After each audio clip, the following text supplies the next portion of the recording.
Sa mga ka-idol, sa mga makakapanood ng video ko na to, tapos, litong-lito kayo kung ano ba yung dinidiscuss ko na SPay later. So, ito nga po yung SPay later, yung pautang po ni Orange Basket, ang shop. Pepe. Yun po yun.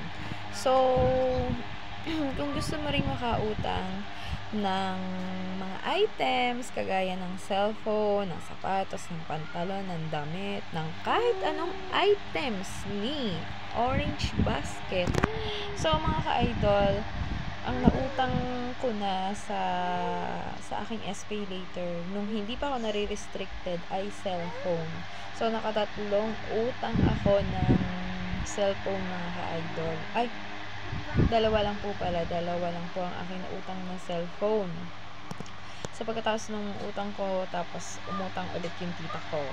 So, natapos na naman. At ito nga, yung nakautang ako ng 3K, pero hindi ko na po siya nabayaran. Abali, 3,800 ganun. So,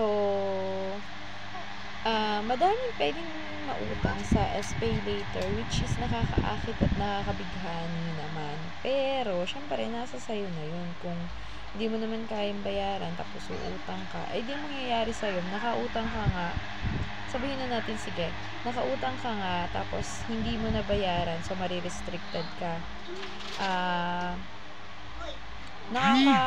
naman, pag halimbawa na umutang ka tapos di mo babayaran, kasi mas maganda kung umutang ka tapos binayaran mo para makakaulit ka. O diba, mga ka-idol, ganun yung kagandahan nun.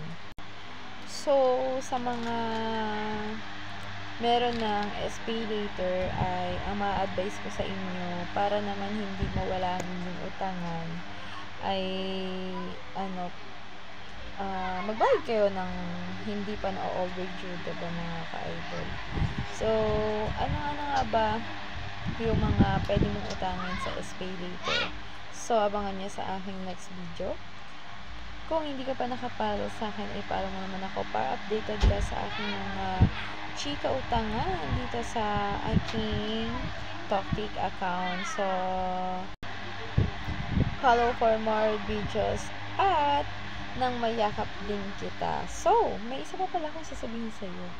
Alam mo ba na pwede ka rin makautang dito sa Toktik account? Kung hindi mo pa alam, umabang ka lang din sa mga video ko at maiichismis ko rin sa iyo kung paano. So, follow mo ako. At, kung halimbawa, mga ka-idol, may ordering ka dito sa Toktik account at napanood mo tong video ko, baka naman visit mo yung aking wall or visit mo yung aking yellow basket para naman matingnan mo kung meron akong items nang hinahanap mo. At dito ka na umorder sa yellow basket ko. Thank you for watching!